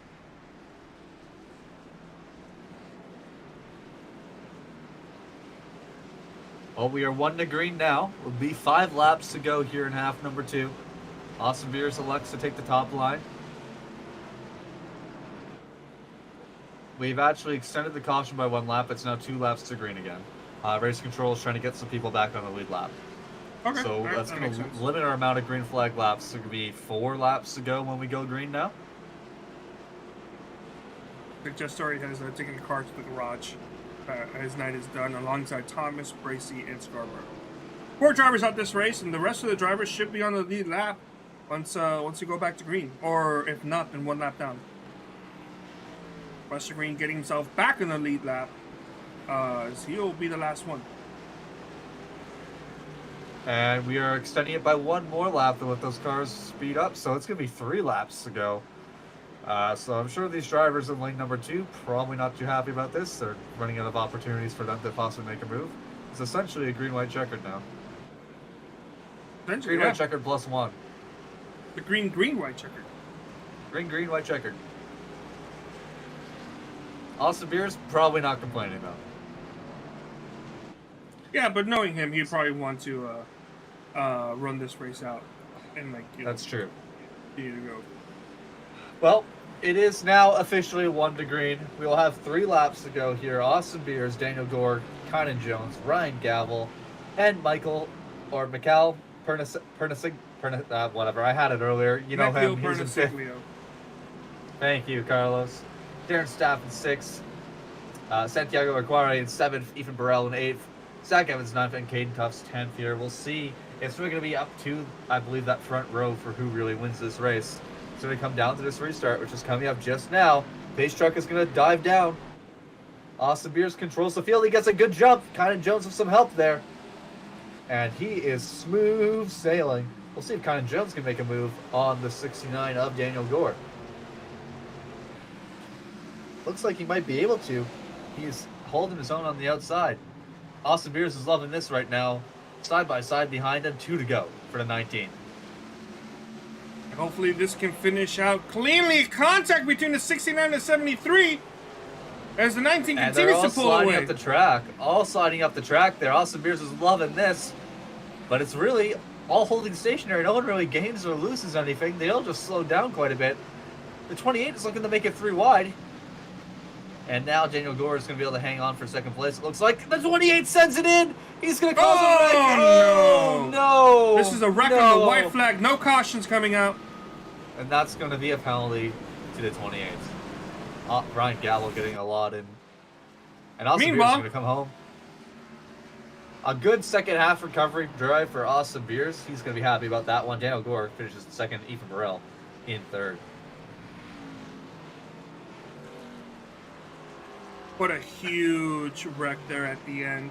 A lot of good drivers, battling for the chase-off bubble contention involved in that one as well. As the 19 takes home a victory from being involved in a huge series of issues there in 1 caution in half 1 to taking home the victory here in half number 2.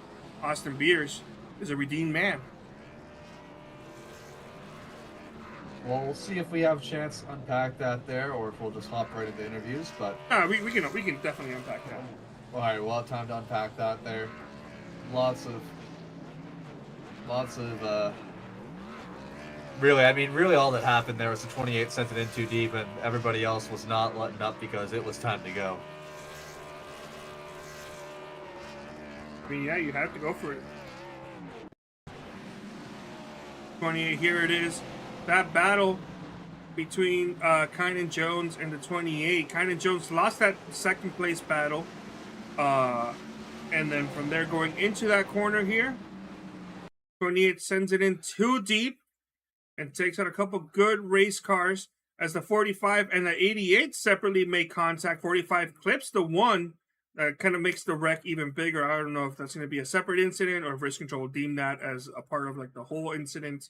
As the 6 gets involved, so horrible night for Zach Evans. It's just a dog pile from here on out. Oh man, it's the whole track is just covered there. You can't really do anything.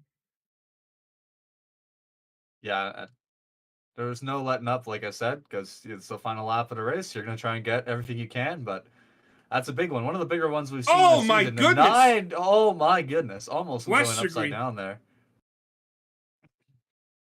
Ty McIntosh there involved. Ooh, almost hits the 88 there. He's getting that car going around, gets a little bit more help. But yeah, tough night for a lot of the drivers, and a tough night for Vic, who's going to have to come up with, I'm assuming, another lengthy penalty report. But good night if you're a Quick Shift fan. It's going to be another fantastic song to listen to once the video drops.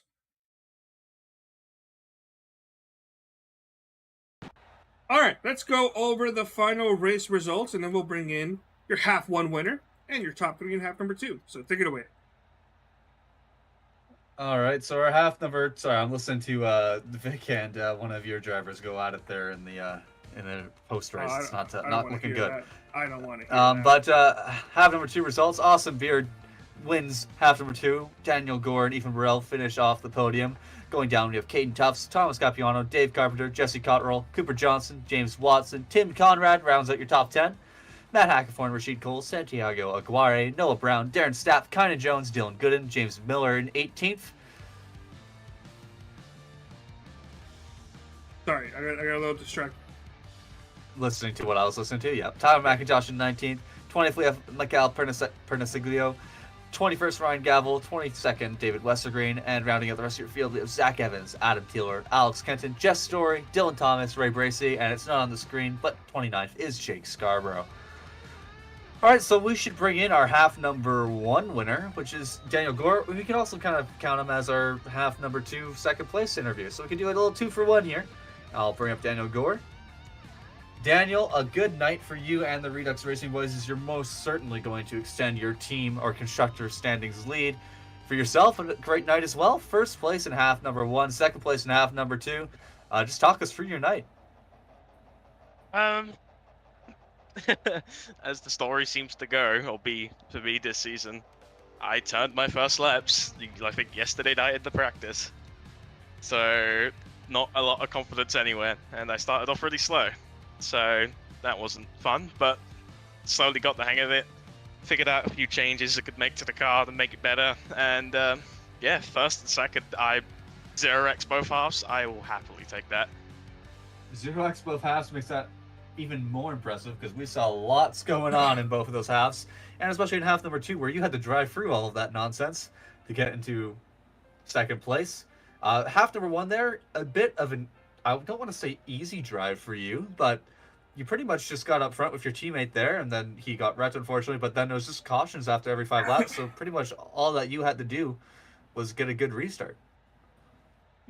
Honestly, I wanted it to go green. I really did. I would have much preferred it gone green because as a driver, I tend to be a lot better on the long run than the short run. So I'm really happy tonight that I held it together on the shorter runs. That has really been one of my biggest weaknesses going into oval racing on iRacing. Well, we kind of alluded to it a bit there, but the first season in the league for Redux Racing, and you guys are going to be continuing to pull away there in the constructor standings. Is this what you expected, or is this just beyond what you could have had for expectations for your first full season in the league? First full season, I think we were mainly just aiming at a podium, as not a rule, but as it's gone for most leagues we've run in, usually we do pretty well. I mean, I don't want to jinx nothing, but we do win a fair bit. We do pretty good in points as a whole.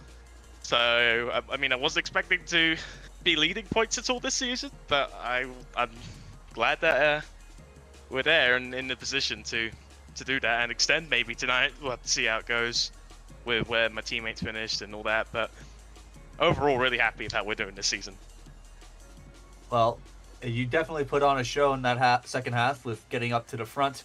Unfortunate about what happened to Noah both times that you guys were up front together. Before we send you off here, do you have anybody you'd like to say thank you to? I feel like a broken record saying this, but Jordan Kennington. Usually he doesn't get to watch these live, but with the storm, he's off tomorrow. So thank you for watching.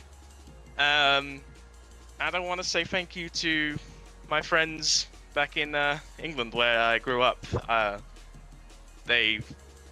I've been talking to them a lot recently, been kind of apart from them, and they wanted to watch. So I think they're watching tonight, and if you are, thank you. And then my team, that's it. Awesome. Well, thank you very much for coming and chatting with us, Daniel, and best of luck next week at Talladega. Thank you.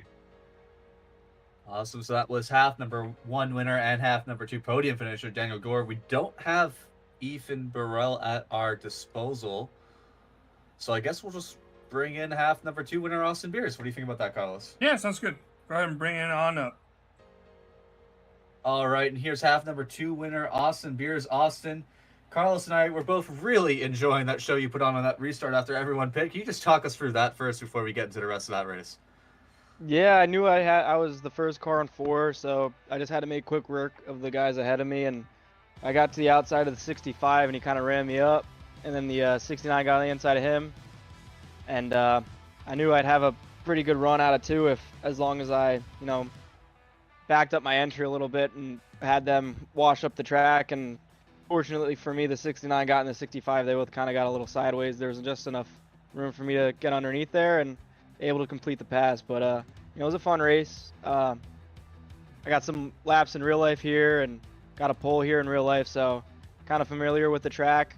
And it was very sketchy on entry with this setup, so kind of had to be easy with it, when in traffic trying to pass guys. So that's why I was before I was coming through the field, I was driving in pretty hard on entry and just kind of letting the car do the work and not hitting the brakes hard and just letting it slide up in front of people to get the outside, because the outside is kind of the lane to be when you're passing people. So when you're stuck on the bottom, that's pretty much the only way you could pass, kind of just slide up in front of guys.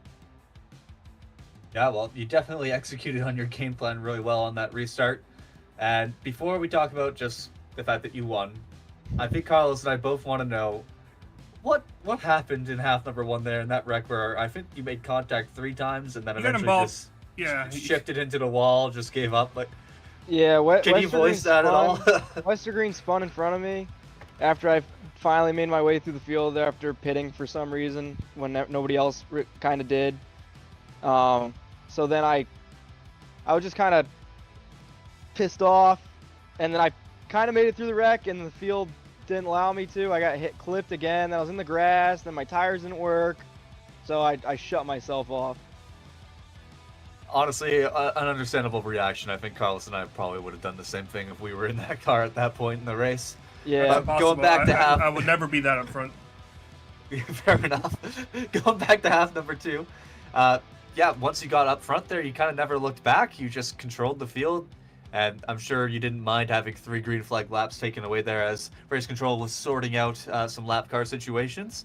But I assume from inside the cockpit, it was just calm and easy going. Yeah, it was honestly pretty calm. The 69 was pretty fast there. I think he was on 2, so it was kind of surprising. And I knew I just had to, kind of be just, focus on my race, because I obviously had more grip than him and just didn't have to put myself in a bad spot. That's why when I got the lead, I was kind of searching around what was the best place to save tires there.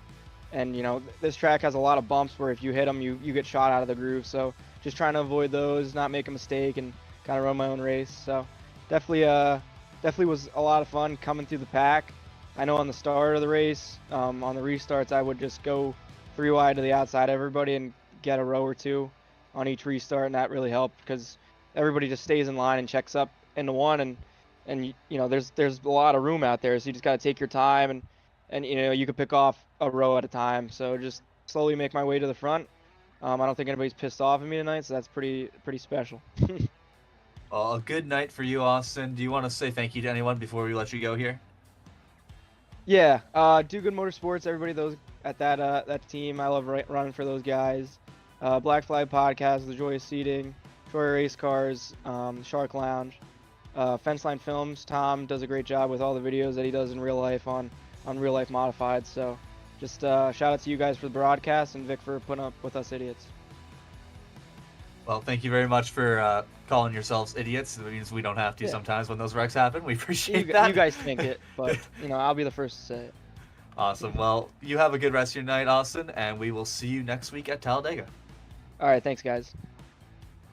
All right, and that was half number 2, Austin Beers. Half number 2 winner, Austin Beers. We still don't have any sign of Ethan Burrell, so Yeah, I guess we we're can gonna just call a little early. We're gonna call it a little bit early here tonight. So for Carlos Acosta, I'm Nathaniel Cherry. Thank you for tuning in to 3 Wide TV's broadcast of the Weekend Woodsman 2024 B OSCA. Wow, I said that horribly wrong. Hold on, let me try that again. The 2024 OSCA Weekend Woodsman Series B. I still screwed up. You know what I mean, dude. I'm done. I've been up since 4 a.m. Thank you, so everybody. much for Y'all have watching. a good night. We'll see you all at next week. Talladega. Dropped an F-bomb there, didn't you? No, I said pho. I didn't say it fully. I didn't say. All right. I got you.